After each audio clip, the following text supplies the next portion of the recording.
Okay, welcome everyone. Today we are going to continue on the Zhuang Zi's inner chapter, the equality of things.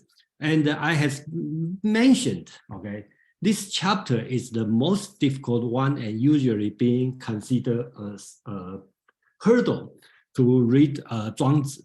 So if you go through this one, and then you will find out the rest will become much easier.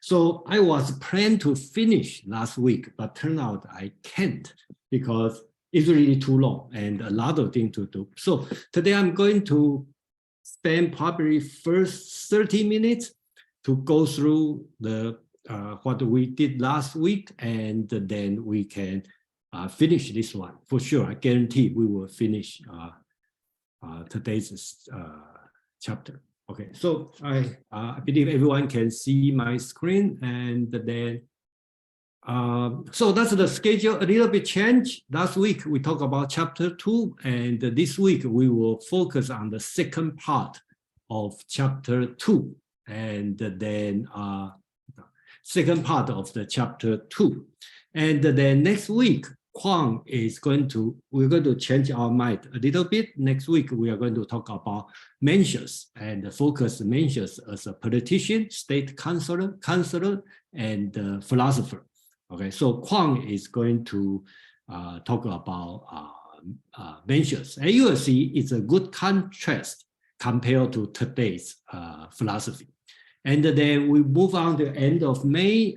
SK going to talk about Bhagavad Gita, and this time he's going to review the first third of Bhagavad Gita. Okay, so it's about the karma, I think the first part. Okay, so and then on the next, on the beginning of June, we are going to continue on the chapter 3. As if you have been here long, you probably know I go through the history of the Chinese philosophy from the author Feng You Lan, this author, and then I finished the book, and then right now I have 3 books I try to finish for the rest of the year. The first is the Feng You Lan's writing about the Zhuang Zi, his translation, his commentary, and another book is called The Spirit of the Chinese Philosophy. He put the 10 subjects of that, and they go one by one. I probably can go through this one. Another one is a 6 classic Chinese novel. So I will try to go through these 3 books for the rest of the year. So let's go to today's subject. So we are going to on the chapter 2, which is the equality of things.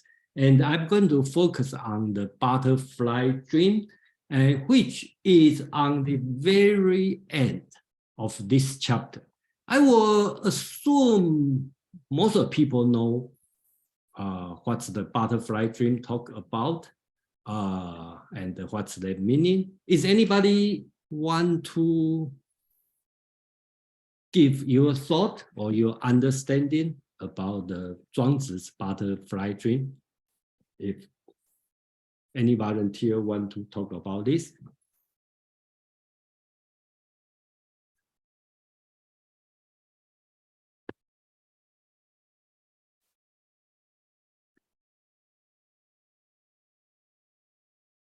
Oh, Fred, thank you.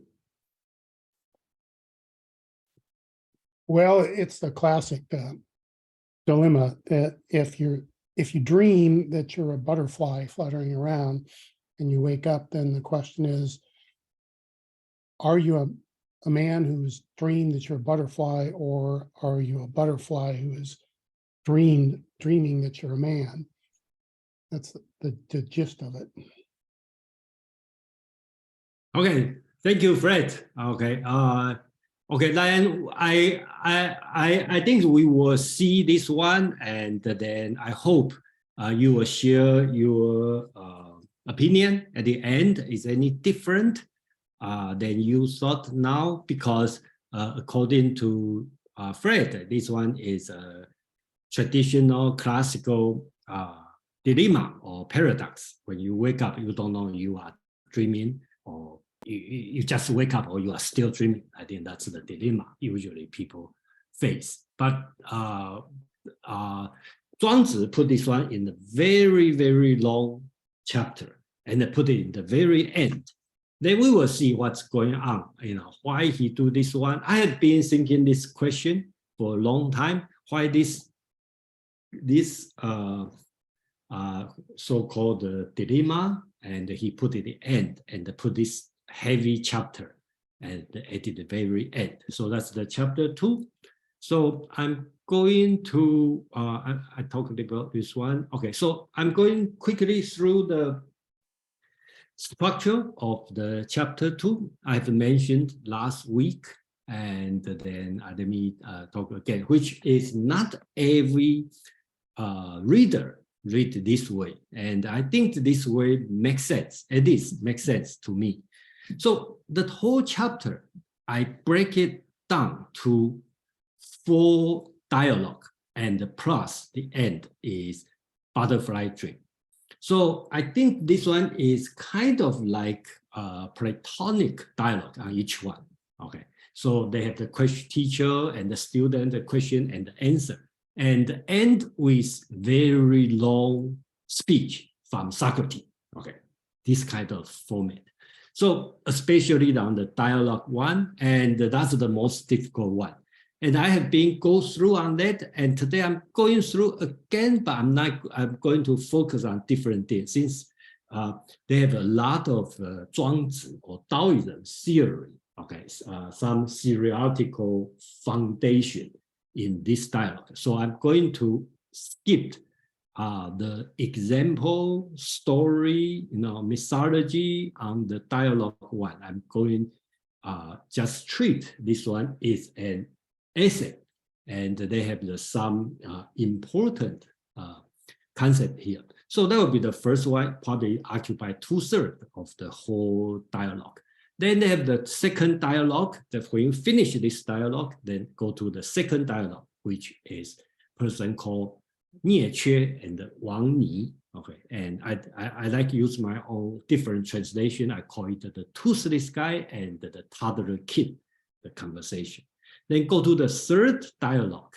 It's between so-called Yeh Chueh and Zhang Wu Zi. Sounds like a Taoist master conversation, but if you dissect the name, it means the magpie, the bird, talk to the twig. Okay, so and then the last one is the shadow talk to the penumbra. Okay, so the very short conversation. Then we go to the butterfly dream.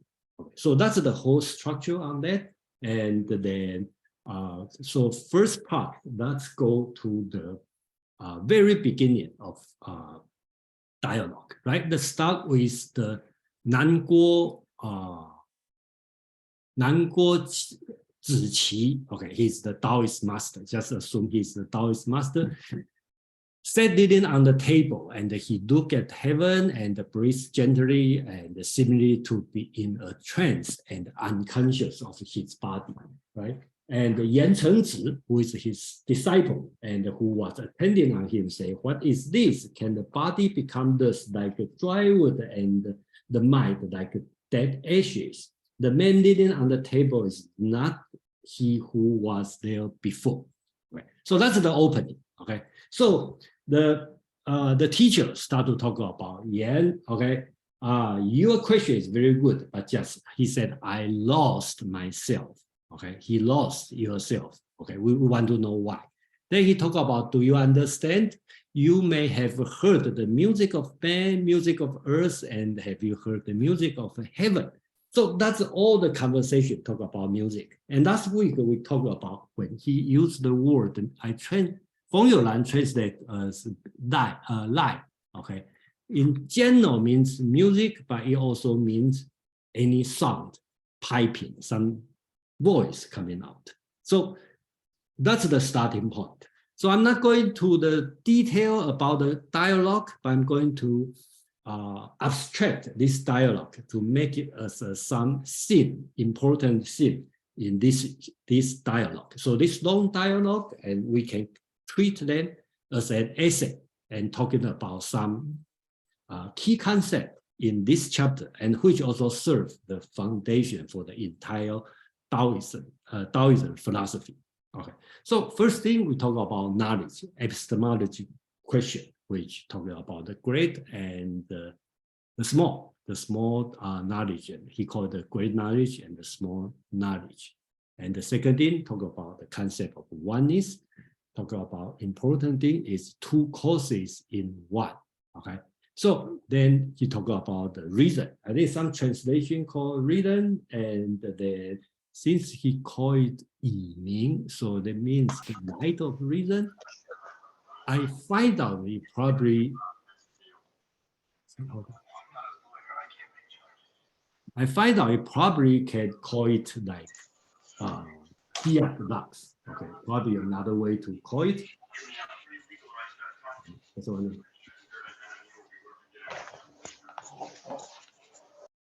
Okay, so okay, and the last one I think is important. Is talking about the preservation of enlightenment, because we all know enlightenment, and then Zhuang Zi will take one step further, how to preserve this enlightenment. So actually, this one turned to his moral teaching, and then we will compare with next week when we talk about Mencius. When Mencius talk about the moral and how he deal with that. That's one.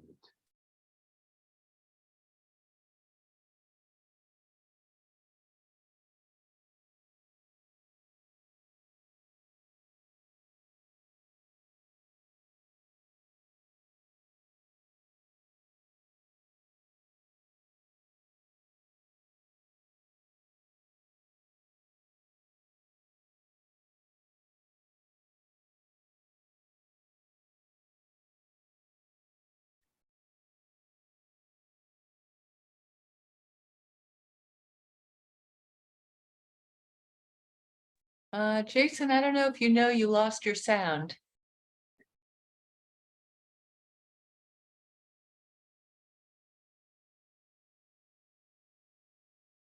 Okay, can you hear me? Yes, you're back. Okay, sorry. There's an echo, but we can hear you. Okay, it's okay right now? Perfect. Okay. Okay, sorry about this. I think some interruption here. You lost it just when you were saying Mencius moral something. Okay, thank you. Okay, let me go back here.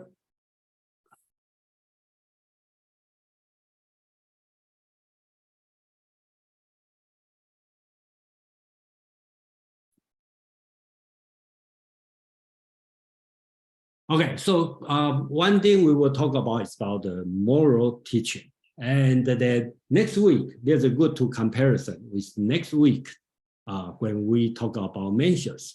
That's of course, if you go to Confucian, it's a Mencius. Everything is about moral teaching. But unlike Confucius, okay, Zhuang Zi or Taoism usually talk about many things. Then you drop. Then he dropped what he want to teach morally. Okay, so I think that would be the different, and that would be good to compare. So first part of the dialogue one.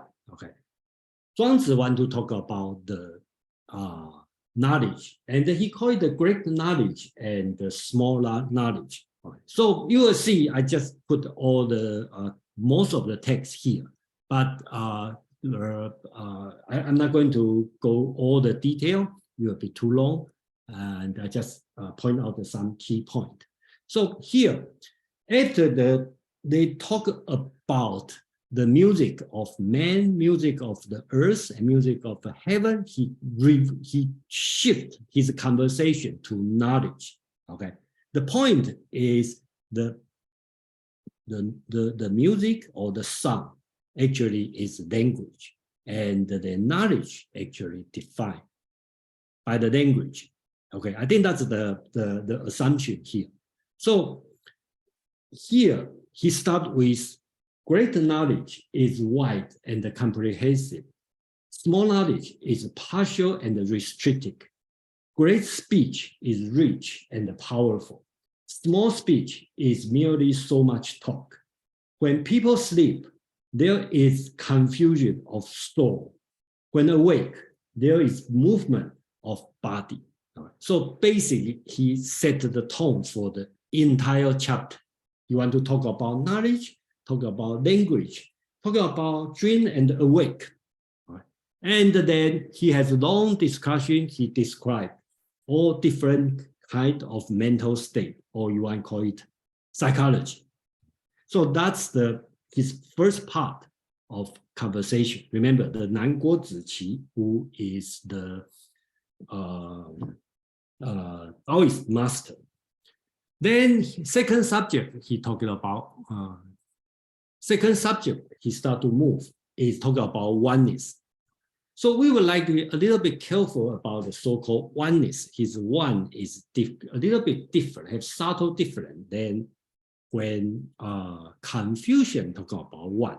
Okay, so the possible is possible, the impossible is impossible. The Tao makes things, and they are what they. The Tao makes things, and they are what they are. And then blah blah blah. Then to the end, he talk about all this by means of the Tao are united and become one. So here he talking about the being, the beautiful and ugly. They are the one. Okay, so I skip some part, but basics, a lot of example. He's talking about the truth and the false. Right? That's when we use Tao, we may think about truth and the false. But in Zhuang Zi or Taoism point of view, the truth and the false is just the position you take. Same as when you speak, you involve in argument or dialect. Okay, you are talking about right and the wrong, and they also depend on the position you stand. And here he used another example: the beautiful girl and the ugly girl. Here he talked about Li Yu Xi Si. It's just by the standard you look at. Okay, so here he talked about all these means of the Tao are united and become one. And actually, that's the Feng You Lan's translation in Tao in Chinese. It's called Dao Tong Wei Yi.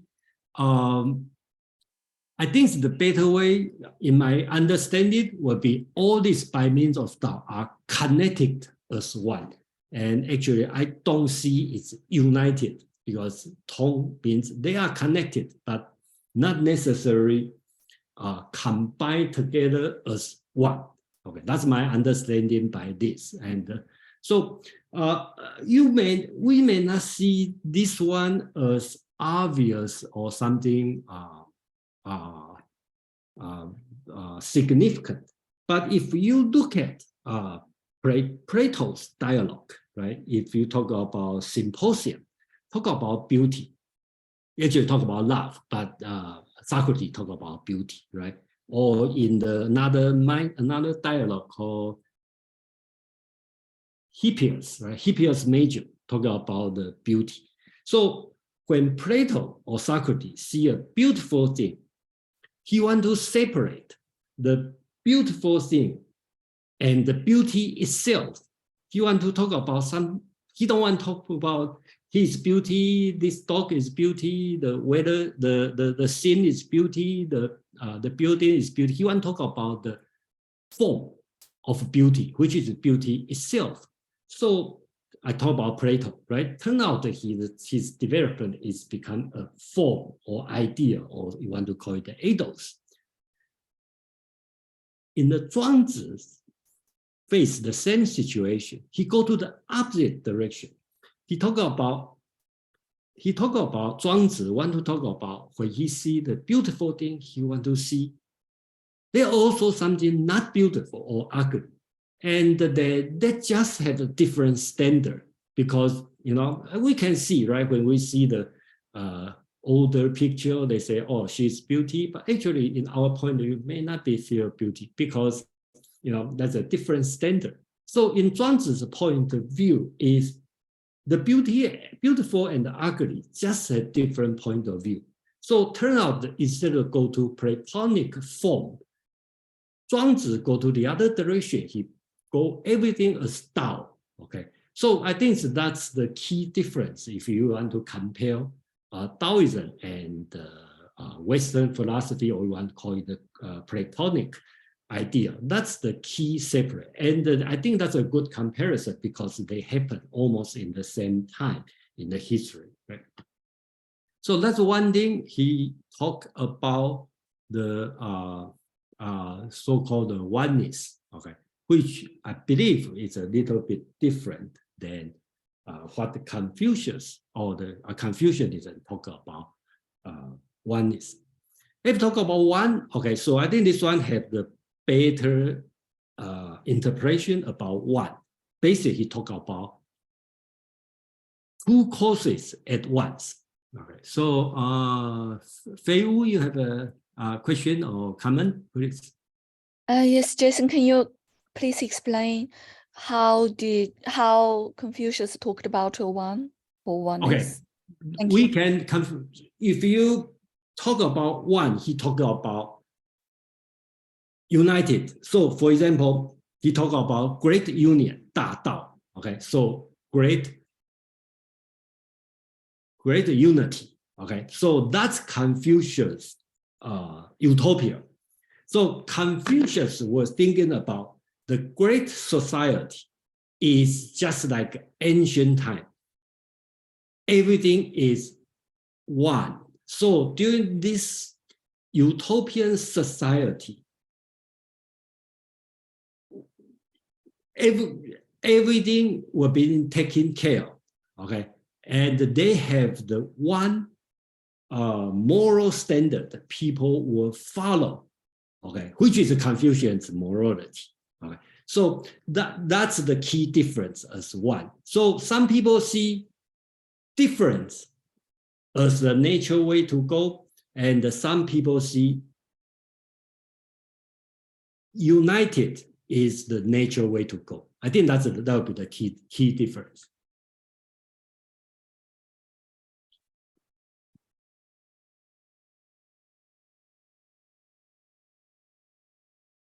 So here will be a clear explanation of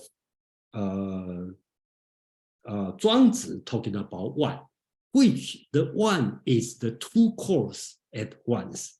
So we talk about this story, and it's a short story, and the monkey, the zookeeper or monkey, the person who has a monkey, and then he gives the monkey 3 acorns in the morning and the 7 at afternoon, and the monkey complain, okay, blah blah blah, and then the zookeeper say, okay, I give you 4 in the morning, 3 in the afternoon, and the monkey is happy. Okay, so what's the difference? They all get the 7 at daytime. So here, okay, it's different than what our understanding, today's understanding. The Zhuang Zi want to talk about is he called 两行, 2 causes at once. Basics is no difference. Okay, so what is right? He talk about 和之以是非. Okay, so here the translation here read as therefore the sage talk about Taoism sage harmonize the system of right and the wrong and the rest, the revolution of nature. This is called following 2 causes at once. So I put my own explanation here because I think this English word probably too Confucian concept. Okay, because I don't see it's a harmonized, okay, right and the wrong. I see more on the not distinguish right and the wrong, have the right and the wronging at the same time. So that's my understanding. But of course, you might have your own thinking on this word. I just want to present the text here. And the important is here, Feng You Lan have the his comment on this. He said from here, right? He said just that the different opinions alone and do not dispute or interfere with them. They do not abolish the difference of different opinion. They just transcend them. This is called the following two courses at once. I like this explanation. I think that he explained the concept of so-called two courses at once. In Chinese, called 两行. And I read this one for, well, I know this word for a long time. And then I've been puzzled by what's the meaning of the this one called 两行 until I see Feng You Lan's translation called two courses at once. I think that makes sense to the Zhuang Zi's concept on that. Okay, so another thing important is talking about in his word. I think he put this one twice in the text, so that means it's important. In Chinese called 莫若以明, so you can say 以明. So Feng You Lan's translation, which is common, consider Ming as reason, because, but again, so-called reason is a little bit different, because sometimes you may think about things more like a principle. But I like to put here is the light, because it's more like light. So he's talking about how to deal with these two different opinions. So in Zhuang Zi's idea, he talked about use the light of reason. And it's in Chinese called 以明, 明 means bright. So I think the good English concept could be fiat lux, okay, in the Bible, that there will be light, just that there will be light. Forget about other things. All right. Madeline, please. Yes, in the Chinese, does it use a word comparable to reason? Okay, but I think even in English, right, the reason is very confused words. Even in Kant, right, critique of pure reason and the practical reason. And each book is 800 pages. So, I would say it's also not right to say Chinese have no reason. Okay, so that's also wrong. Okay, but here we use the word 明. Okay, 明 means sun and the moon, which is understanding. But he used another word called 仪, by this way. So I think Feng You Lan, as a Western trained philosopher, he would directly think about its reason and the light, which also Western concept. Okay. So I think if you ask what's the word of the reason, and another word called 理, if you remember in the Neo-Confucian discussion about Zhu Xi, okay, that is on the 13th century. Okay. Chinese Confucian scholars start to use the word 理, which means reason in today's sense. And then another way I will look at it is a principle. And I like the translation called it the universal principle. And sometimes people put the capital R as a reason, which would be similar to Hegelian concept of reason. That means the reason is not in your heart. The reason is outside you. Universal reason is heavenly reason.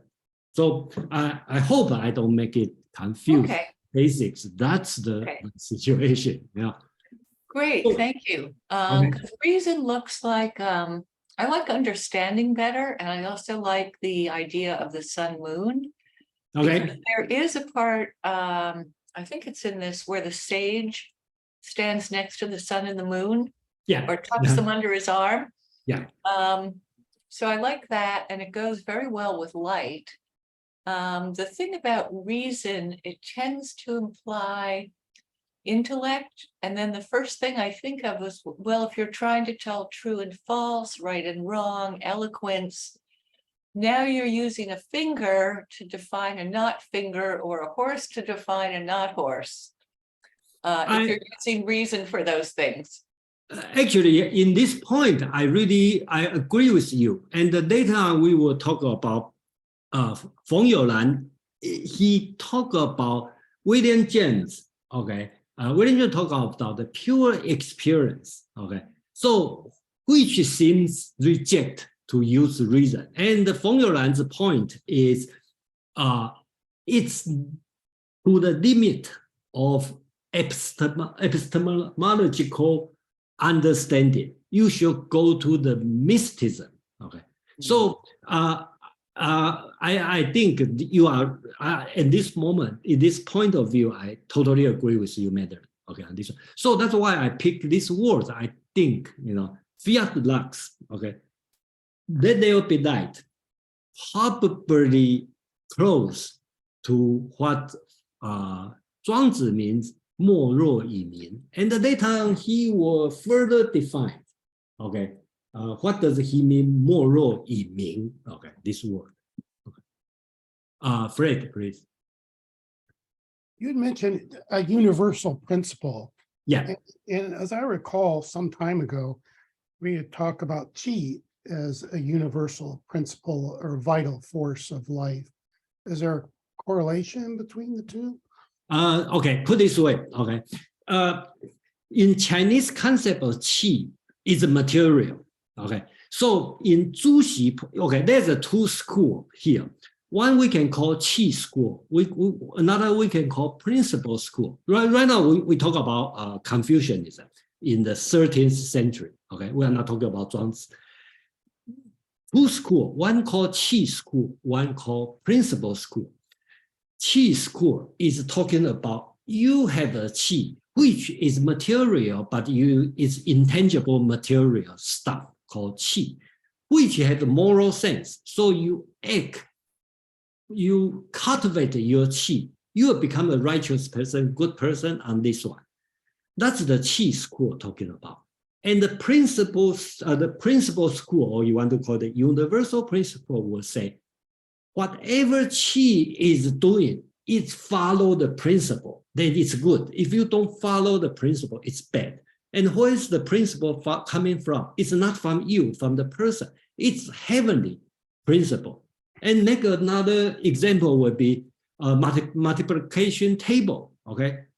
It exists before you know the number, because it's there. And people just find the number, then, oh, they have the multiplication, 9 times 9 equal to 81. So that's the heavenly principle. It's not there.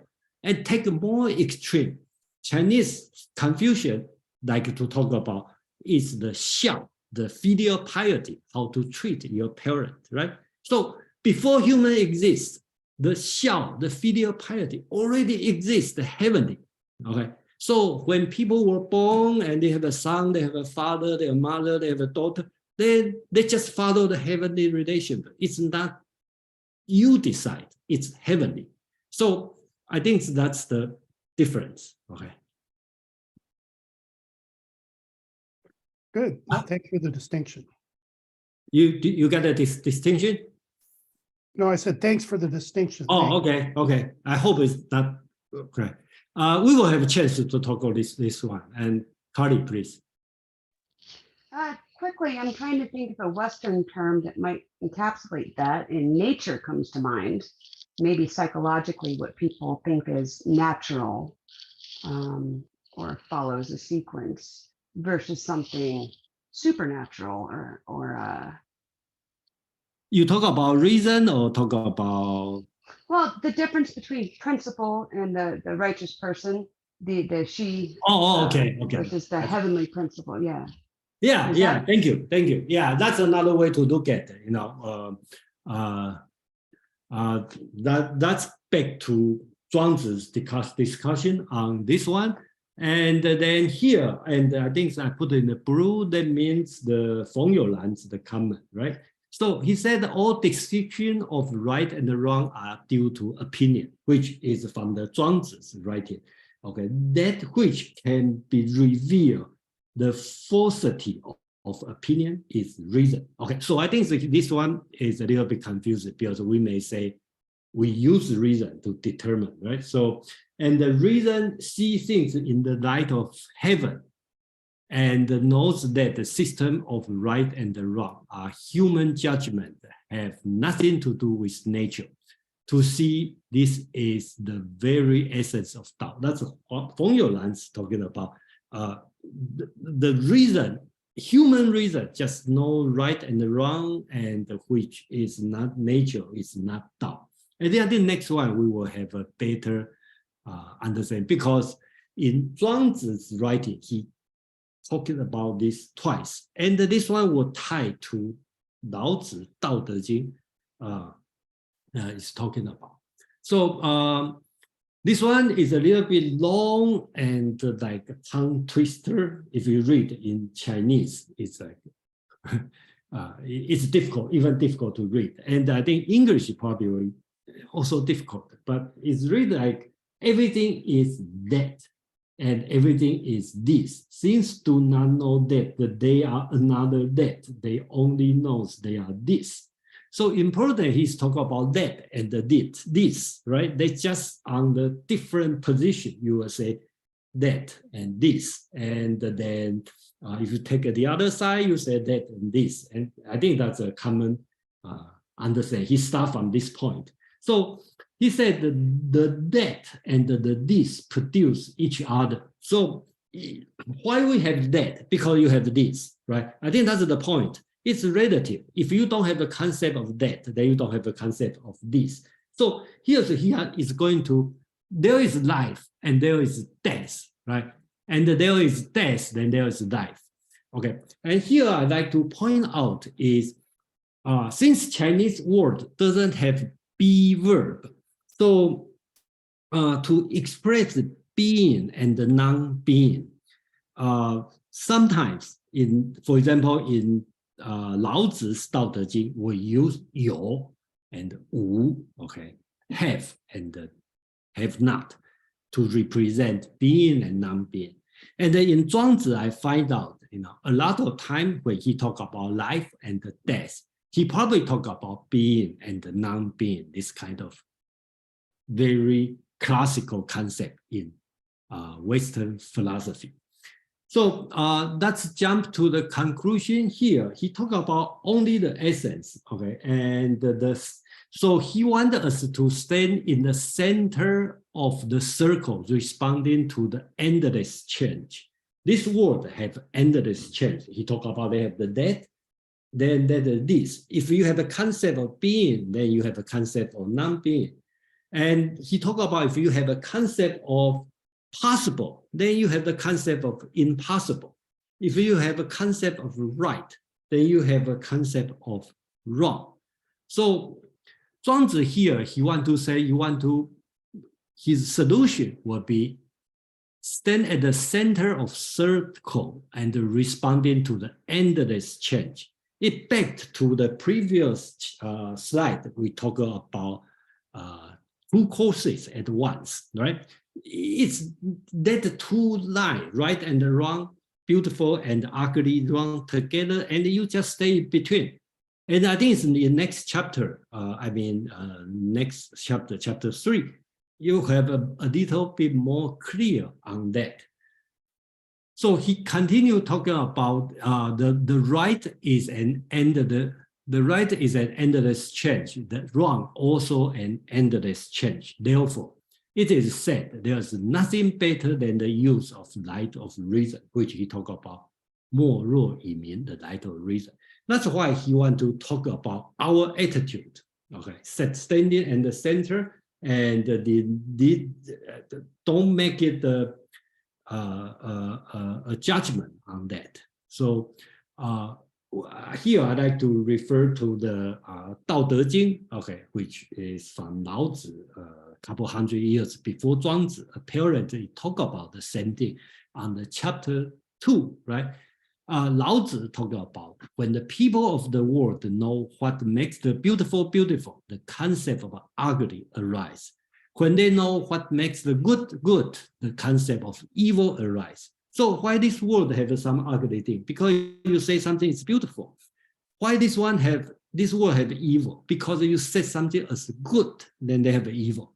So he talk about why like this. Everything have the same situation. You have the being, then you have the non-being. You have something difficult, then something will be easy. You have something long, you have something short. You have superiority, then you have the inferiority. You have the music, then non-music, you say that's noise. So you have something, you say, okay, my face is front, then my school is my back. But if you say this one is front, because you have the front, then you have the back. So everything is relative, and that's the continue from the Lao Tzu's teaching, and then Zhuang Zi start to continue. And according to this text, Zhuang Zi's chapter, right, you just have enlightenment or you have the light of reason is not enough. So he want to go even further. Okay, he want to talk about the moral teach on that. So it also comes with another long paragraph. So I start to dissect to a few things, so it will be easier to read. Okay, I have to admit this part of text is very difficult to read because it's very dense and put a lot of text together. So I kind of separate them. So I hope it will be easier to read. First, he talked about they have the 8 predicable. Okay, he called 8 predicable. So he says everything left, then you have to write. If you start to discussion, then you have the judgment because you need to draw the conclusion. You start to divide things, then you have an argument. And then you start to emulation, then you start to compete or contentions coming. So all these things happen, okay, because you start to do something. So here he talk about what is beyond this world. The sage do not deny its existence. So that means the sage agree there's something beyond this world, but sage doesn't talk about this. Okay? He doesn't want to talk about beyond this world. And within this world, the sage would discuss it, but he would not make judgment. And what in the history and then ancient kings, the sage just passed the judgment. Okay, that's the right thing, that's the wrong thing, that's it. And but don't want to argue, just say, oh, that's right, that's wrong, and that's people do this, people don't do this, that's it. So that's Zhuang Zi's attitude to everything happen. Then he come with 5 moral teaching, let's put it this way. Okay, so when there is a division, there's something not divided, right? When there are an argument, there's something which the argument cannot reach. So right now you can see he start to push, we call in the Western concept, the reason, rationality to the limit, right? How is that? The sage embrace all, while men in general argue about them in order to convince each other. So we regular people argue each other, try to get who is right, who is wrong, but sage, okay, here talk about sage is Taoism sage, will embrace all. Okay, so he comes with 4 moral lessons. Talk about great Tao does not admit of being spoken. Great argument does not require words. The great benevolence, which is Ren, very typical Confucian word, is not purposely charitable. Okay, the great purity is not purposely modest or purposely humble. The great courage is not purposely violent. I think the better way to translate is Ji is aggressive. The courage not means aggressive. Then he reverses it. Okay, talk about Tao. That display is not Tao, and the speech that argue, okay, fails short of its end, right? And the Ren, the benevolence that is constantly exercised, does not accomplish its object. The pure, okay, the purity, right, if openly possessed, is not incredulity, right? So I think this is why sometimes it's hard to get it, but my understanding and what I believe, if you see somebody are so clean, sometimes you don't trust this kind of person. I don't know you have this kind of experience or not, but I do see this way, okay? Because if you too pure, too clean, too unreally clean, okay, never get dirty and only speak virtue, that's kind of person I feel not trustworthy. Okay, that could be just my own experience, but that's what Zhuang Zi is talking about. And talk about the great courage is the great courage, which that is purposely aggressive, will be fail. Okay, that's what he talking about. Then he draw. Therefore, he who knows to three important concepts he want to talk about here. Okay, he talk about what is perfect, what's the store of nature, and what's the preservation of enlightenment. So he talk about he who knows to stop at what he does not know is perfect.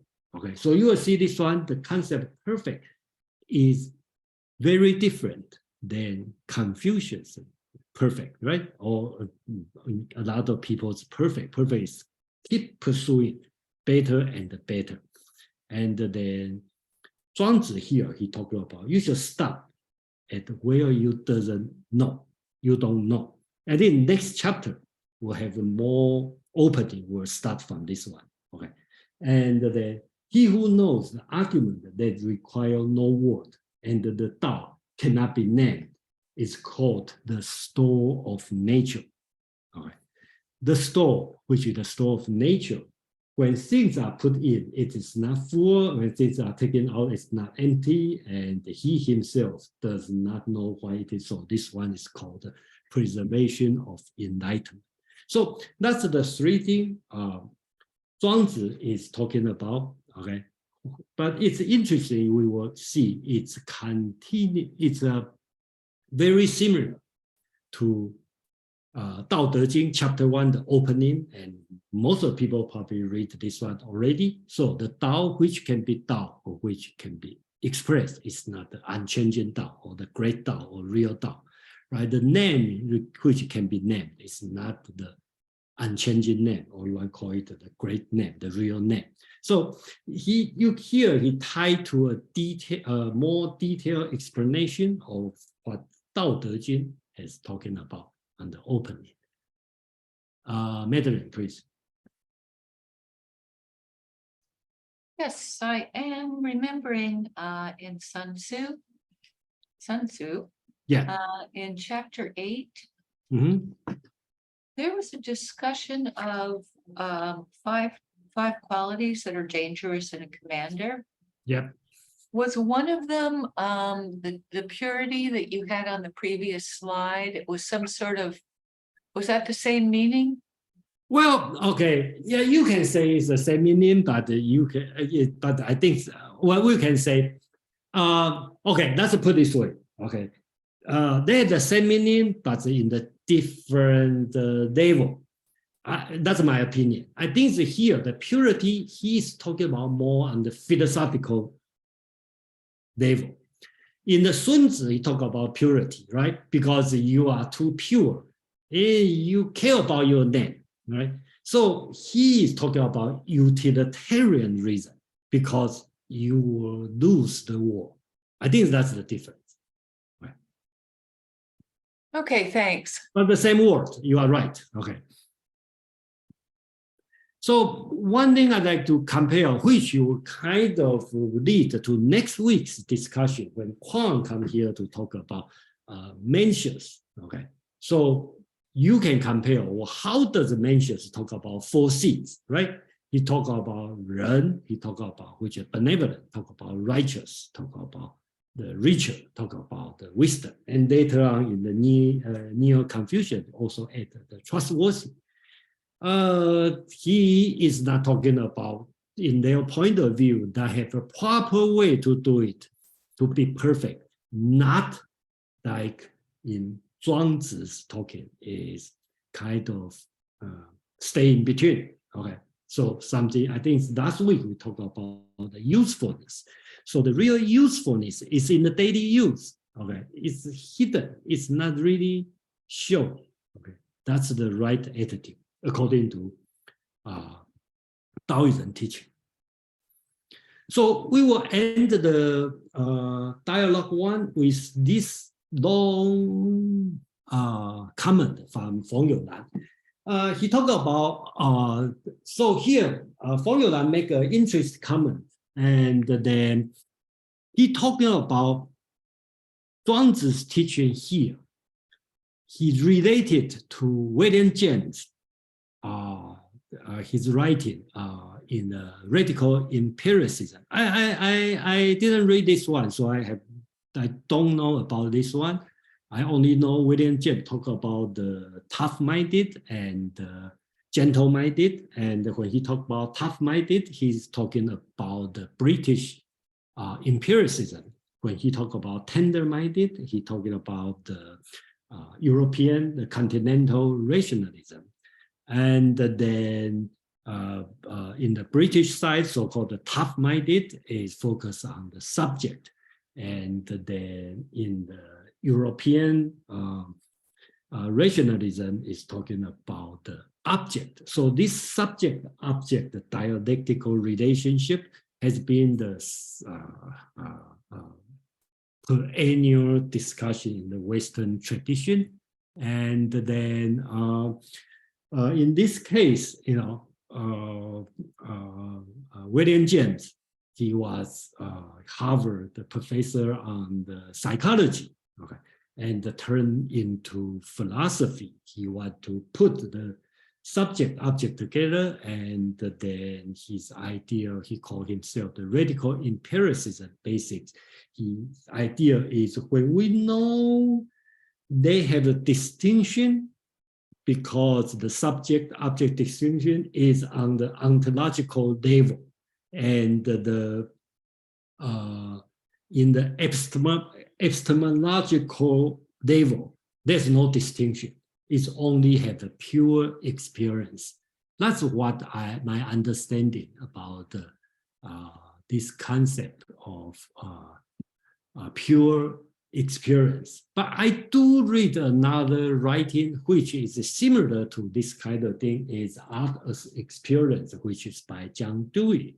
He talks about each art is an experience. Okay, that's Zhuang Zi. And I see the similarity here.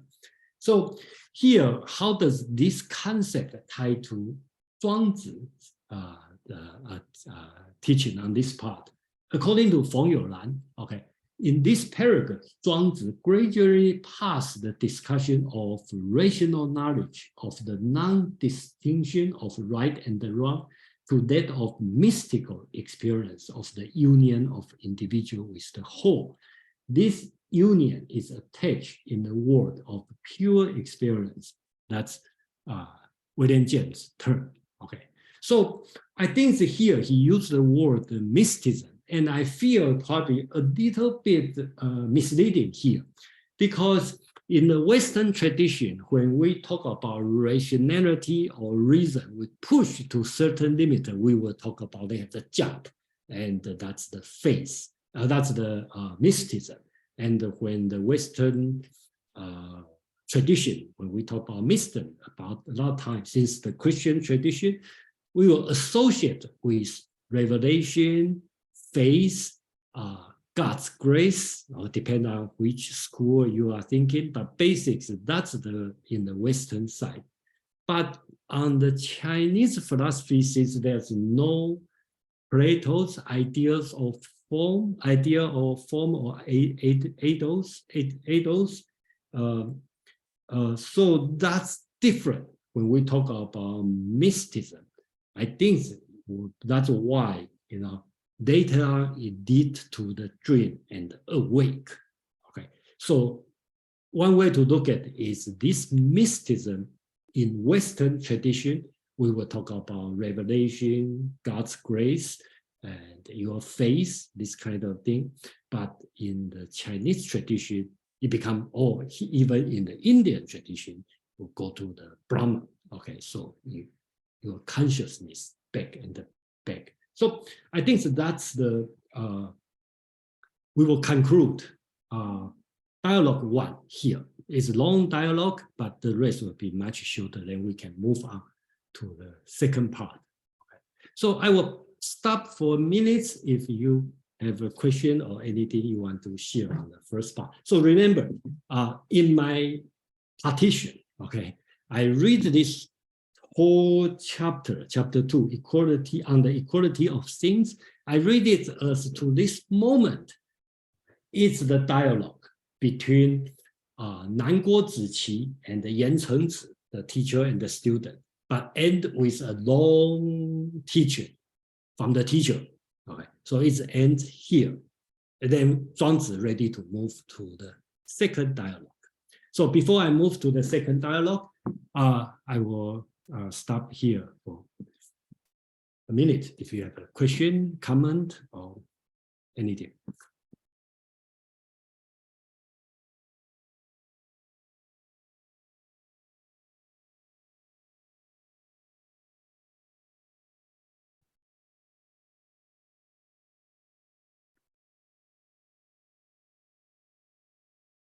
No comment?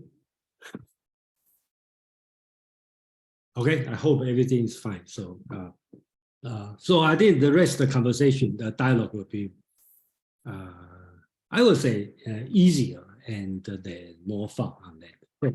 Let's move on. Okay, for the second dialogue. So, so-called the Yeh Chueh and Wang Yi. If you look at the words, okay, Yeh Chueh means, Yeh means your teeth. Okay, Chueh, your lack of teeth. So he's talking about a guy that no teeth. Wang Yi, okay, Yi means toddler, sometimes called baby. Wang, of course, that's a common last name, but it also means kid. So I think I see some Western translation translates as a baby kid. Okay, it's funny, but when I read this one, I think, okay, if you look at the words, you can see Zhuang Zi's humorous here. Okay, he put a great master and the student have a dialect and then have a long speech about all the theoretical foundation. And then right now he put a toothless guy and the baby kid or a toddler kid have a conversation on that. So let's see how does it say. So this one it directly turned to very Socratic epistemological question, right? How do you know what you don't know? How do you know something you know you don't know? This kind of question. So that's a full question he asked, right? He talked about Yeh Chueh, the toothless guy, asked the toddler kid, okay, do you know in what all things agree? How can I know? That's the answer. Do you know what do you not know? And then the answer is, how can I know? Then do all things have no knowledge? Okay, how can I know? So every answer he doesn't know. But turn out the baby king or the toddler king have a long teaching, okay, to the toothless. Okay, so he said, how can I know that I say I know may not be really what I do not know? How can I know that what I say I do not know may be really something I know, right? When I say something I know, how do you know I really know? When I say something I don't know, I may really know something, right? So everything just what you said is not necessarily represent the right or wrong. And they give some example, and I'm not going to read all this example, but basically he's talking about, well, when the people sleep in the damp place, he have the pen in his waist, right? And then, but the snake has no problem, right? And then when you stay in the high place, you feel frightened, but the monkey doesn't feel this way. And then he said, you taste some food is good, but some animal doesn't taste this food is good. But you can see like some people like spicy food. Some people say spicy food is terrible. And even a lot of people eat, especially Chinese, eat something like bitter melon, right? A lot of people say, oh, that's a wonderful food. It's bitter, but some people don't like it. Coffee, some people drink sweet, some people don't want sweet. So people have a different taste, and even talk about the beautiful. He used the two lady Mao Qiang, Li Ji. Okay, that's two famous beauties, and of course, it's a male centered. So all the male like to look at, like to close to this beauty, but the fish and the birds see the beauty, run away. So what you want to say is, as I look at this matter, right, the principle of, so he tried to develop the concept of taste good, taste bad, okay, beautiful, ugly. So he want to extend this concept to the moral sense, right? So he talk about, as I look at this matter, the principle of benevolence and the righteousness, basics, these two words, benevolence and the righteous means morality, right? The way of the right and the wrong are inextricably mixed and confused. How could I know the difference among them, right? So he start to lead from the your taste, different taste, to your aesthetic taste, beauty and ugly, to the moral as a taste, because that's a different concept, okay, on that.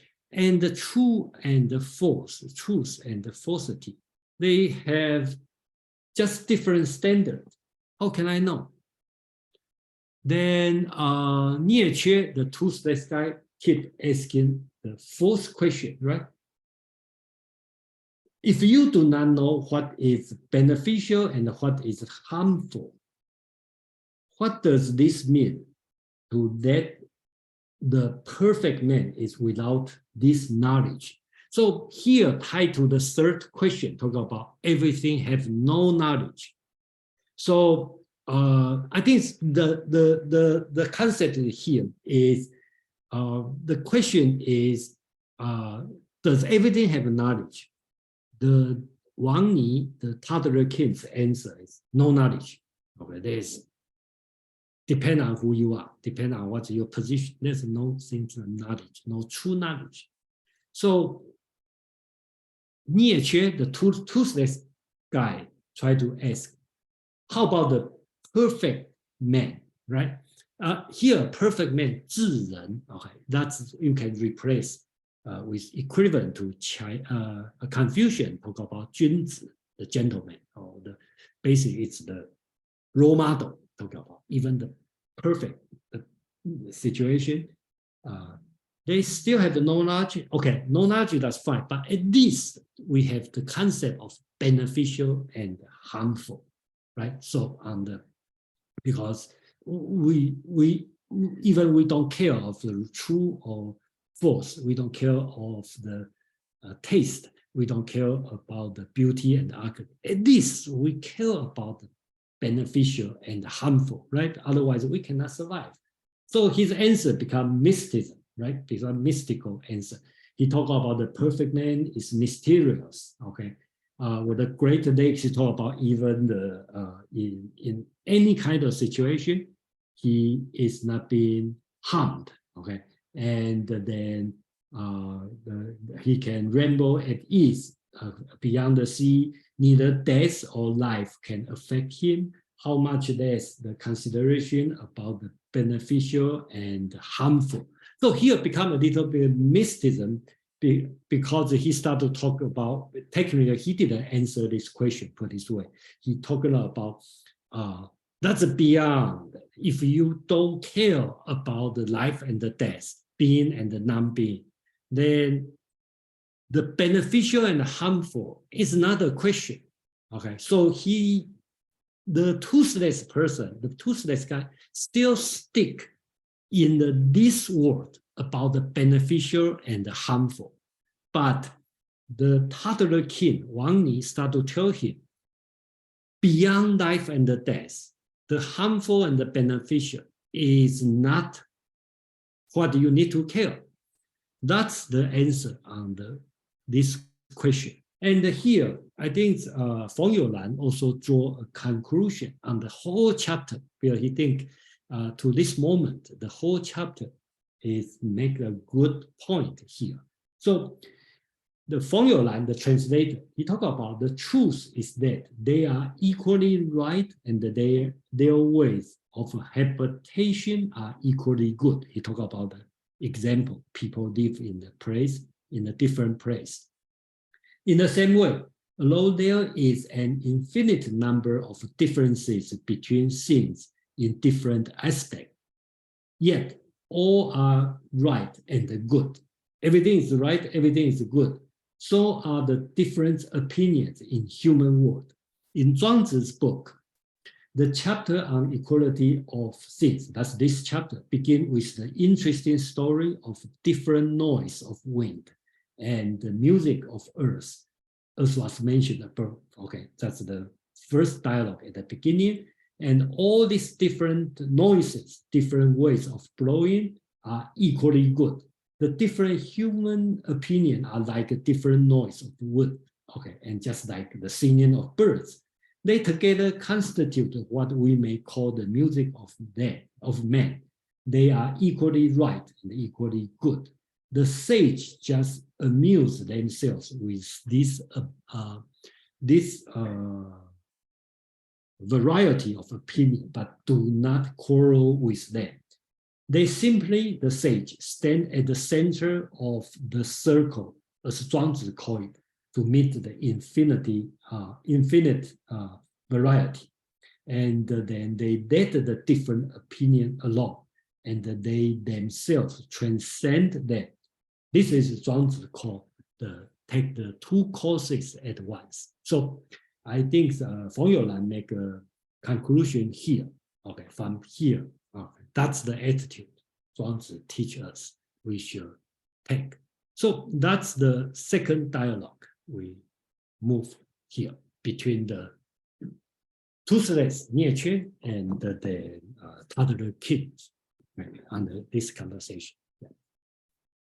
Okay, so question, comment before we move to the third one?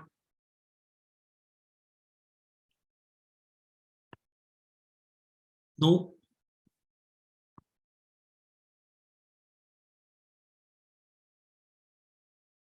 Okay, the third dialogue is between Yeh Chueh and Zhuang Zi. Okay, you will see the Zi at the end. So start here, you probably will see, okay, this text, actually in all Zhuang Zi's text, it started with some metaphysical question or some argument, and a lot of time end with some mysticism. Okay, so I just mentioned about mysticism in the Western tradition because the Christian belief, okay, will lead to the revelation and lead to the God's grace, gives you a faith.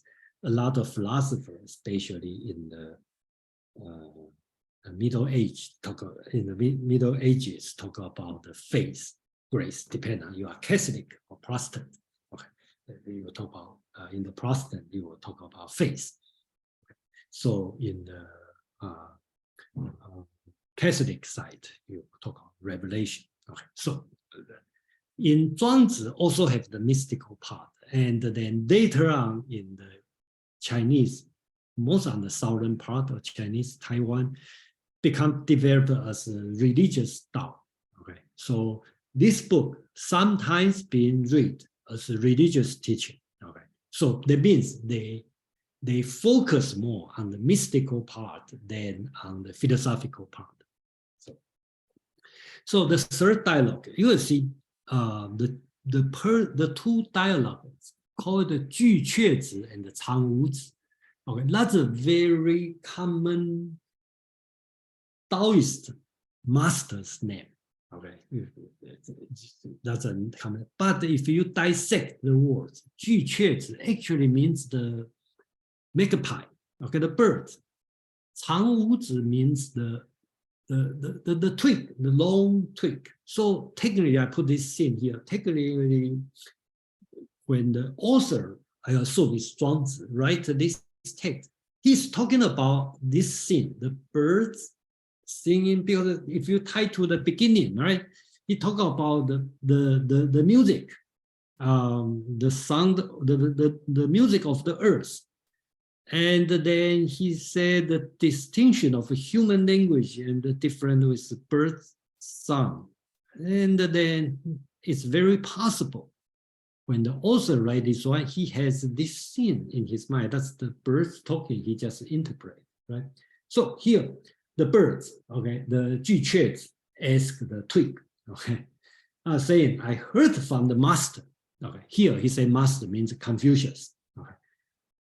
Okay, the sage doesn't mean Confucius. The sage means Taoism, Taoist sage. Okay, so here he talking about Confucius complain, criticize Taoism. Okay, so the Taoist sage say that Taoist sage does not occupy himself with affairs of the world.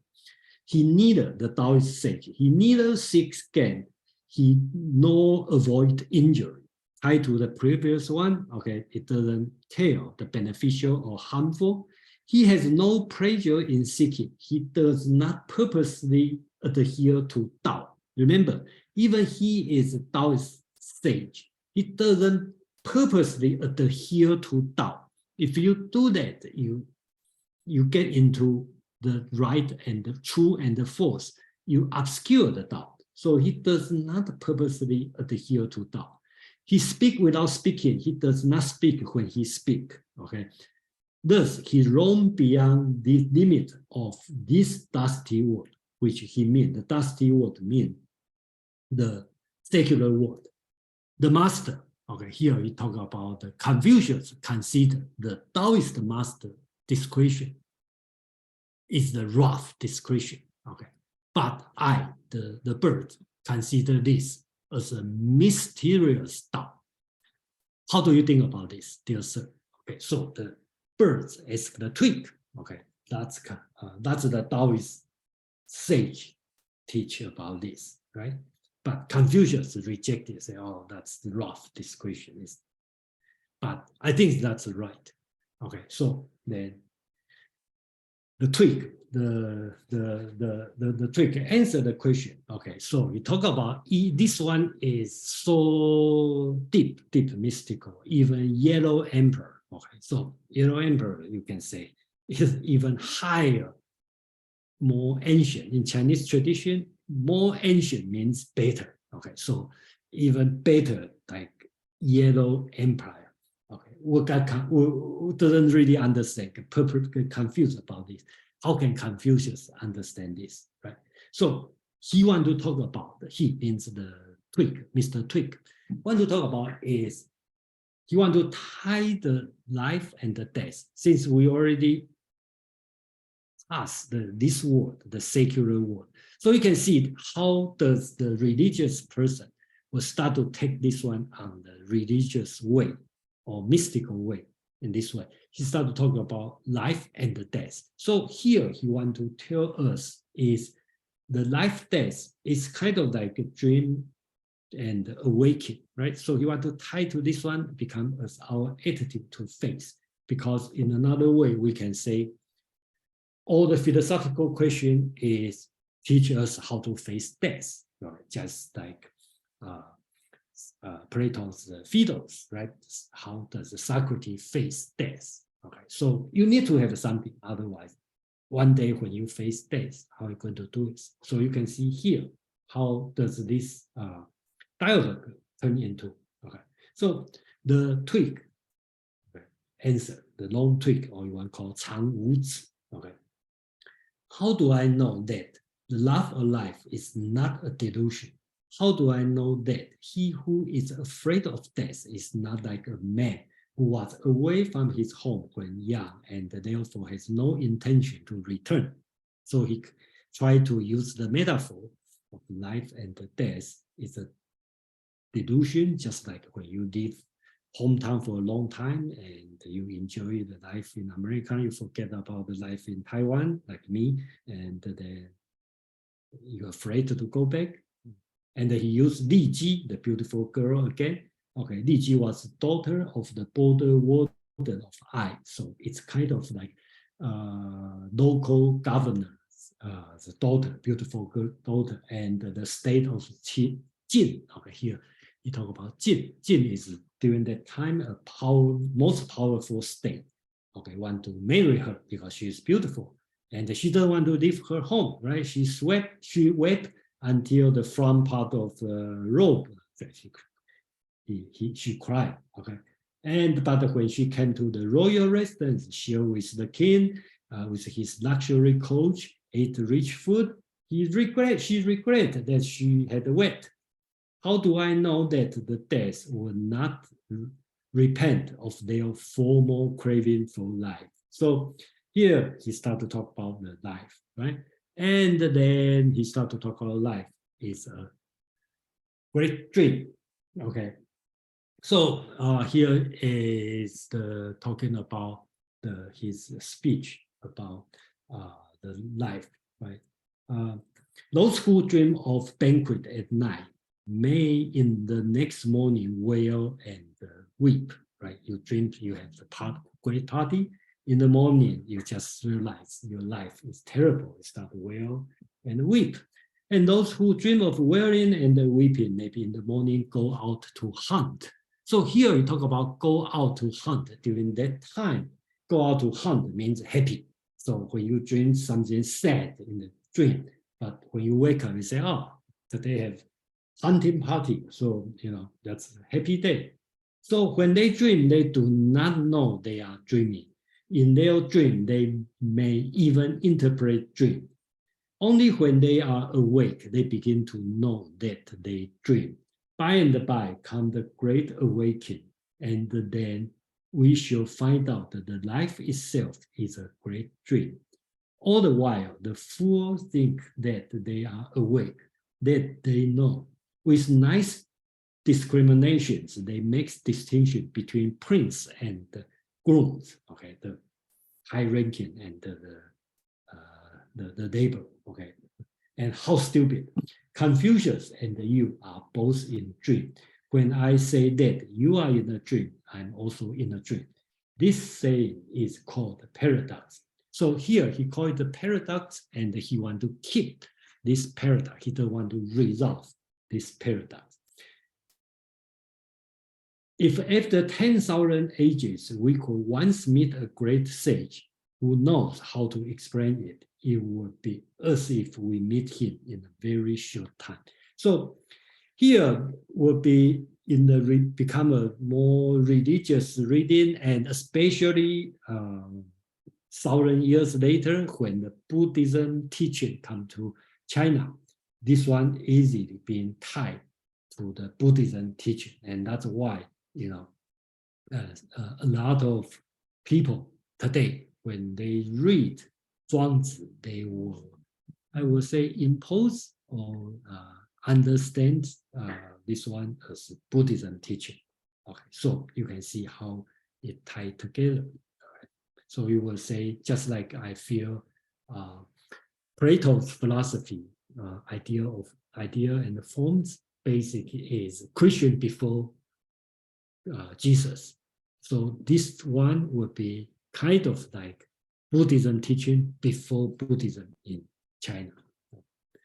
So the tweak want to give a lesson here. So basically he's talking about let us forget life. Let us forget the distinction between right and wrong. Let us take our joy in the realm of infinity and remain there. I think he means the paradox. Okay, so forget about everything. So that's the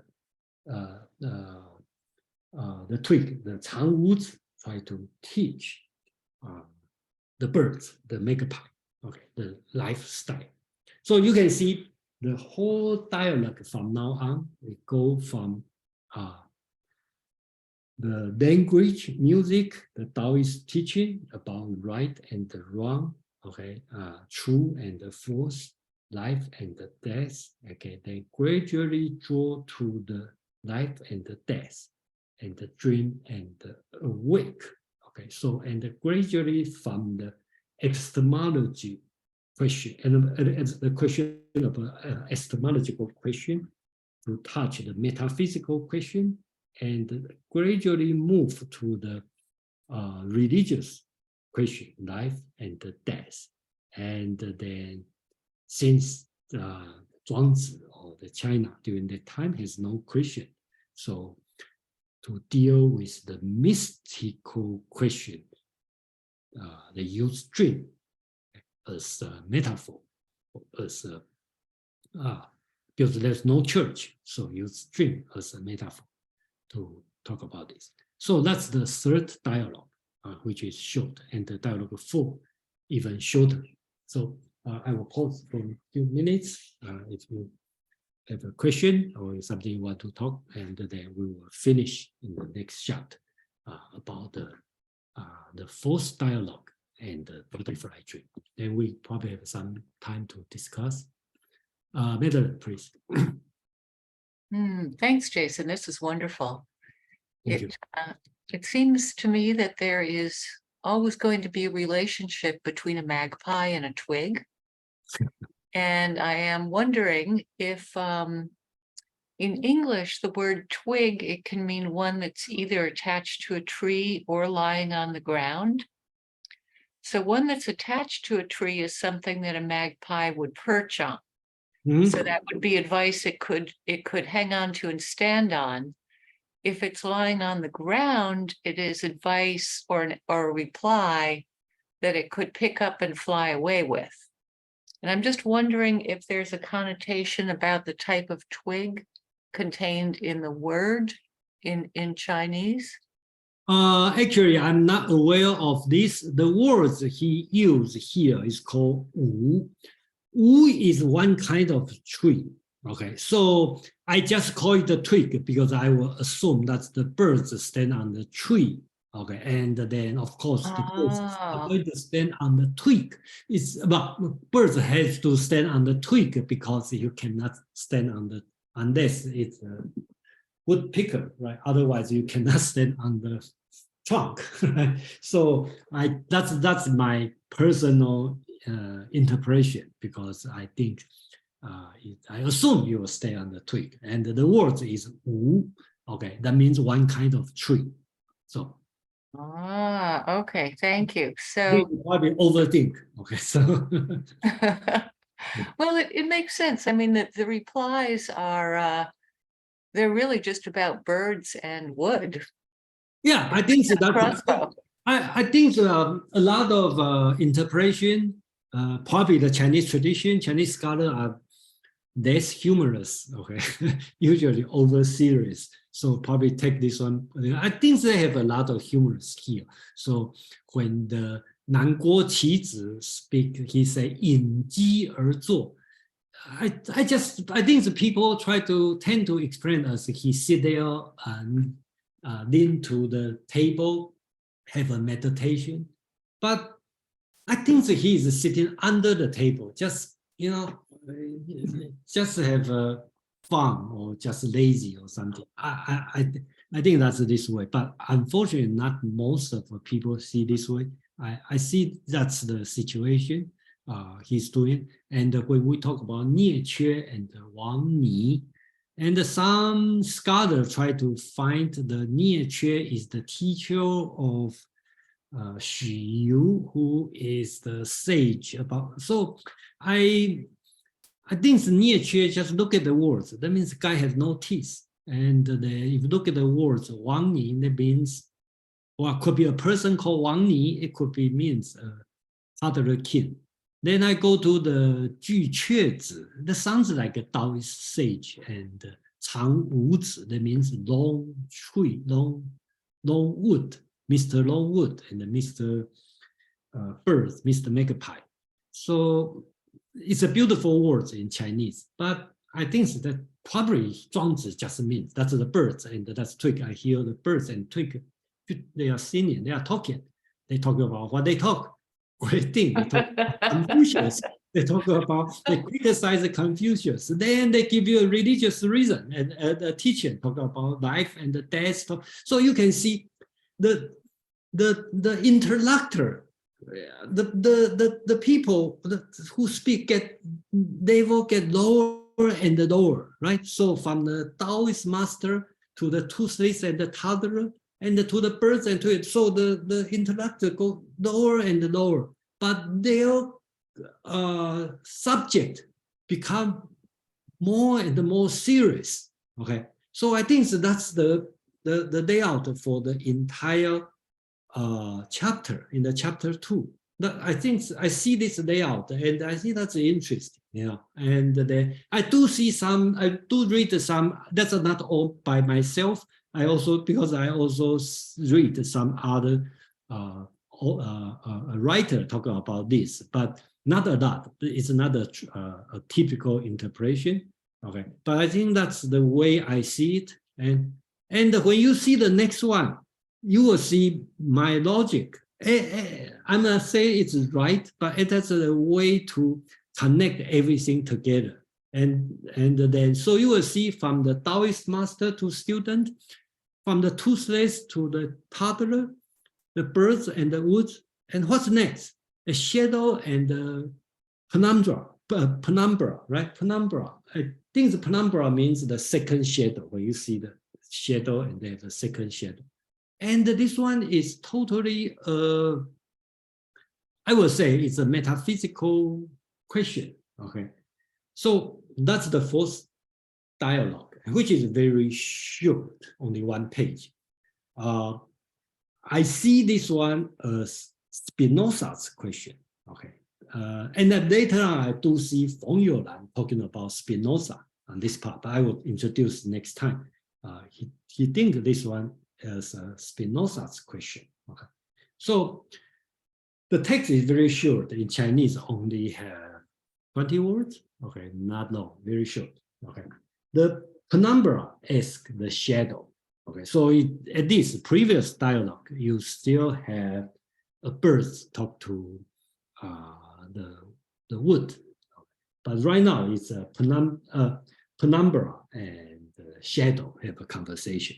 Okay, so at one moment you move, at another you are at rest, at one moment you sit down, at another you stand up. Why this instability of purpose? So that's the way I read it. Okay, so I think the penumbra is complaining about shadow. See, you stand up, it's just restless. You sit down, you move, you rest, you sit down, you stand up. So then I have to follow you. What's your purpose doing that? What caused you to do this, right? And then the shadow start to answer. Okay, do I have to depend? His answer is a question. Okay, so do I have to depend on something else in order to be what I am? That's a question. Okay, does that something on which I depend still have to depend on something else in order to be what it is? So here he asks the question. I'm not restless. I move because there's something caused me to do something. And does this something have something to cause this? So it's a chain of causation. He's asking this question. Do I have to depend on the scales of snake or the wings of the cicada? So another reader will get confused here about the scales of snake and the wings of cicada. I think here he talks about very small things. So in our understanding would be butterfly effect, right? If some butterfly flipping, and then you will affect another thing, and even another thing, then turn out to a tornado and a disaster, and then something big happened. I think he's talking about this, but he put in the question mark, which a little bit confused here. So how can I tell why I am so, why I'm not so, not otherwise, right? So here, I think, depend on your answer, when he asks the question, the shadow asks the question. If your answer is yes, okay, my behavior is caused by the thing, so he probably talking about a deterministic world, right? Which means everything is predetermined.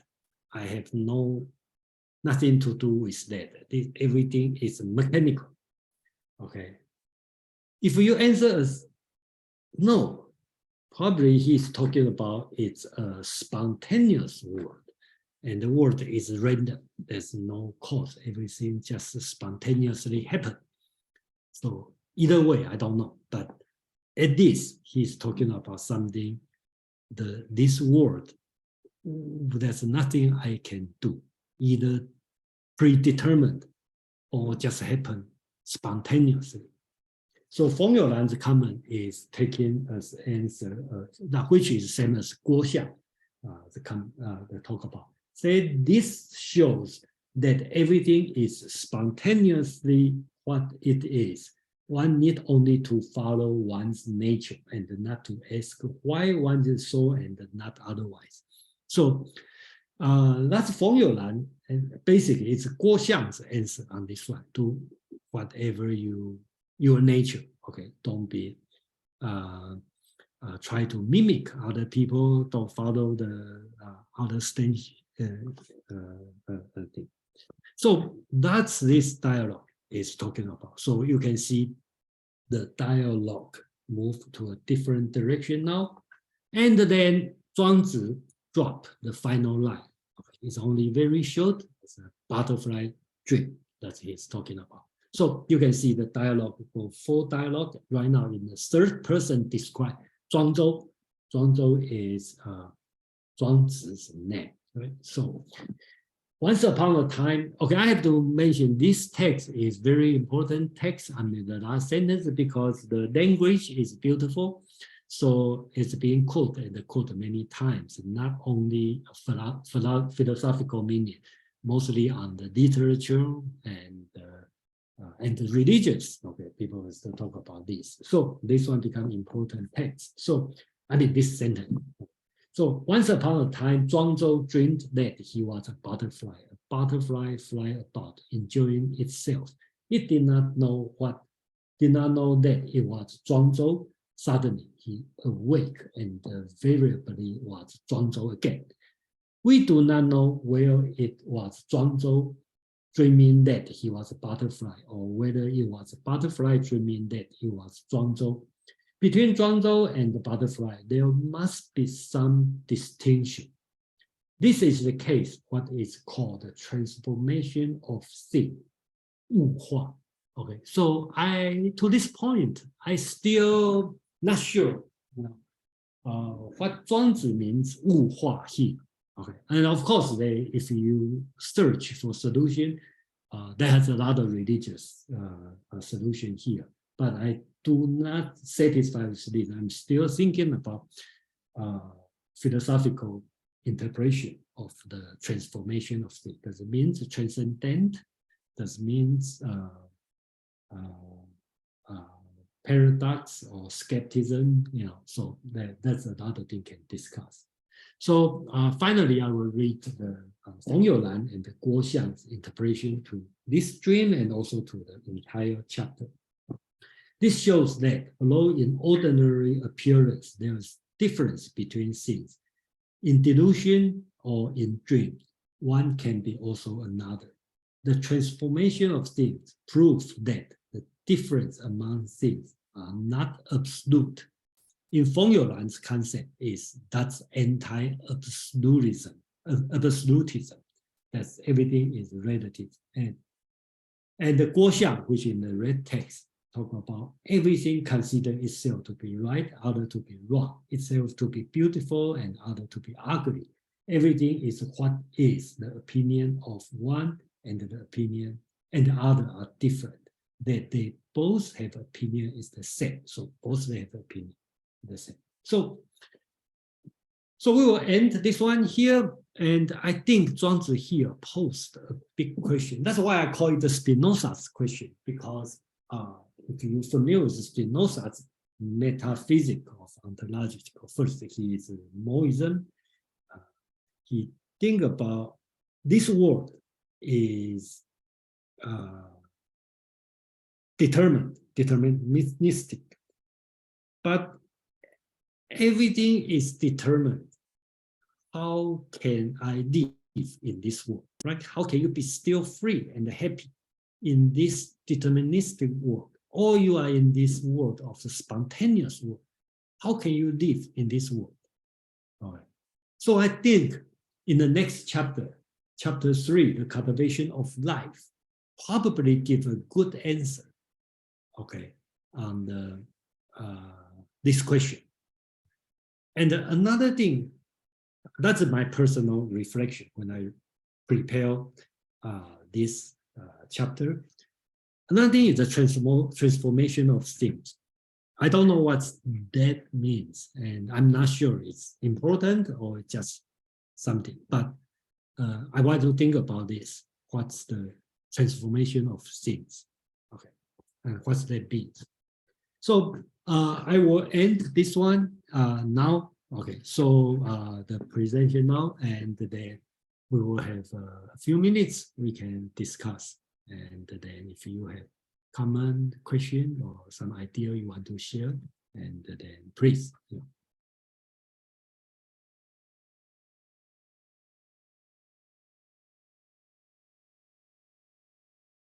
Oh, Madam, please. Well, back in the world of the shadow and the penumbra, it seems to be an entirely different interpretation. I mean, it seems as if the interpretation is taking the shadow's words to be the true words, when in fact it's laughable to think of a shadow being completely independent of anything else. Okay. And the penumbra itself, it's the lighter part of the shadow. So it's part of the shadow, but it's a lighter part. So now the thing is having a conversation with itself about its independence of something that it's not at all independent of. And it's like listening to a child saying, I'm completely independent of my parents. I'm 10 years old. I do what I want. And I, it's okay. I thought the examples of the snake scales and the cicada wings were very interesting. Okay. Those are both things that are attached to a larger body. They're attached to the larger body of an animal. And furthermore, they're made of a similar substance. Be the equivalent in an insect and in a reptile, be the equivalent of something like our fingernails or our hair. Or what our eyeballs are made of. I forget what the things are called. Something like keratin. And so those are things that are semi-transparent. They'll cast a shadow, but it will be a very faint shadow, and it will show the texture of what the thing is. It will show the wing, or it will show the snake scale. And both the cicada and the snake are transformative animals. The cicada comes out from the ground and it goes through many, many molds. Yeah. That's when you see those exuvium all over the place. And the snake also goes through many molds. Yeah, that's great. And I didn't think about this way. But and that's the beauty of this text. Because. Yeah, and I never think about the transformation of the cicada or the snake, or compare the wings of cicada as the penumbra and the shadow. But that's also interesting comparison.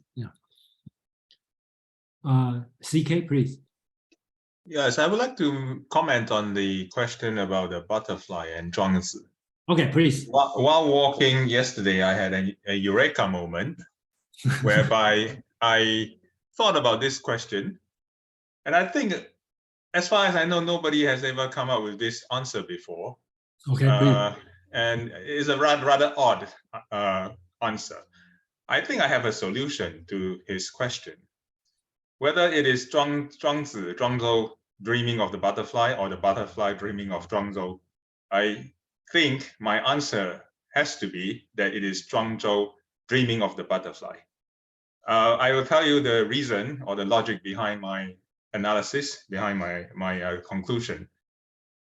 When Zhuang Tzu is dreaming of the butterfly, he dreams of a butterfly that is flattering its wings, flying in the air, right? So that is the image that we get from the text, that the butterfly is flying. So Zhuang Zi dreams of a flying butterfly. So for the butterfly to dream of Zhuang Zi, the butterfly has to be at a state of rest, meaning it has, if you're flapping your wings, you can't be dreaming. It's against nature to dream while you're flying, or you know, dreaming means you have to be in a state of rest and dormancy, which the butterfly is not. Therefore, by logical analysis, Zhuang Zi is dreaming of the butterfly, and the butterfly is not dreaming of Zhuang Zi. Thereby, the 1,000-year question has been solved by me taking a walk. Okay, great. So you probably want to write a paper on this. But actually, I do ask this question, okay, to ChatGPT, okay, but actually I asked him, tell me a joke about Zhuang Zi's butterfly dream, okay, and I think he gave a very good joke, and it's meaningful. I asked ChatGPT, and his answer is I asked ChatGPT to tell me a joke about this, and ChatGPT said, Zhuang Zi asked his friend, am I in the dream, or am I a person, or in the butterfly dream, or am I a butterfly in a person's dream? And his friend said, I don't know, you know, but only thing I know, in either way, you are Zhuang Zi. Okay, so I think that's a little bit of Buddhism thinking here. You have some store consciousness, okay, you through different transformation, you still have a thing there. So that's the joke from ChatGPT. Okay, so like to share. So we probably will end soon, and the question, comment. And Fred, are you still there? You want to share how do you think about butterfly dream? And then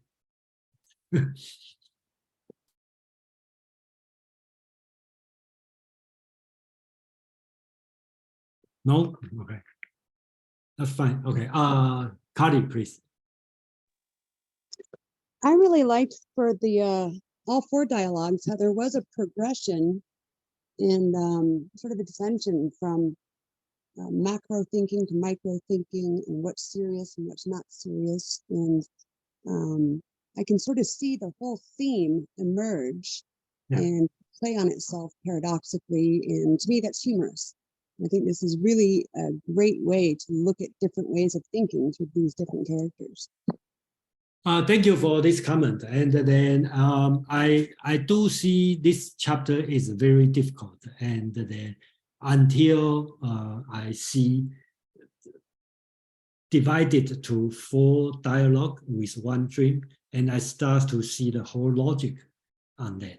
Okay, so I'm quite happy, and I very appreciate, you know, and you guys, you listen to me, and then you get this benefit. So I think that will help to read. And then for the next chapter, the cultivation of life, the famous story is about cooking, right? The person, the expert chef who cook, who cut the ox. Okay, so I think he's answering to this one. So I will, but that chapter is very short. Okay, so don't worry about like reading. I check the reading in it's only 3 pages, so it's relatively short. Okay, so it's easy reading, and then we can have a more relaxed discussion on the chapter 3. Madeline, please. Yes, this is a question about I guess the structure of the chapter or the inner chapters. Mhm. I guess the 8-legged table exam came along after this. Okay. Wondering if you see the roots of that system in this text, or maybe even back in Sun Tzu. I don't see the root of this No. one. Yeah, no, Okay. I don't see this one. Yeah. So probably I misread it or something, I ignore it. Because I have the tendency to that, of course, that's what like my personal preference. I have a tendency to look at the entire chapter, and then I don't see each section as independent. I see they have the relation and even between chapter and the chapter. Mhm. That's the way I read it, because if you don't put the teaching or the dialogue in the big picture, sometimes it's misunderstood. Is that something that type of 8-legged table essay would be similar to? In other words, the structure, not the content? No. No. The structure is very rigid. Okay. Well, I will say this way. Okay. The ADEC structure, I don't know how does it develop, but it developed much later. And to be honest, the ADEC structure is very good structure to write it. Okay. So, but just again, it's when you have a good tool, you can do a lot of good things, but in the same time, you're being limited by this tool. That's I have to say, And the ADEC structure basically is developed much later time. And I don't see they have the same root of this one. And then you probably want to say, because Jason, my fault, because I know ADEC structure, then I impose this ADEC to the Zhuang Zi's reading, and every single reading, even when I read the Plato's, I impose the ADEC structure on it. You may say this, yeah, but I will deny it. But who knows? Probably, I unconsciously, which of course I deny, and I did that. But probably I did that, unconsciously. That's the part I cannot admit, since it's unconscious. So it's possible. Okay. So, but we can talk about ADEC one day at a time, I think. And I spend a lot of time playing with ChatGPT, and I do find out the ChatGPT probably very the way they answer the question is kind of follow the structure. And I believe if ask them to pass the royal exam in China, in the ancient Chinese royal exam, they could do a good job, because there's very structures and everything is well balanced. So I try to stay away on that, but anyway, that's it. So, okay, we will end now, and then thank you very much. And then next week we talk about mentions, to give everyone a break, and then we talk about Hindus, and in June we'll come back for the chapter 3.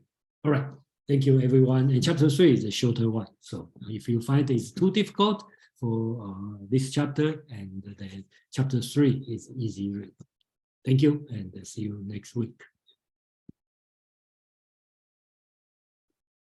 Thanks, Jason.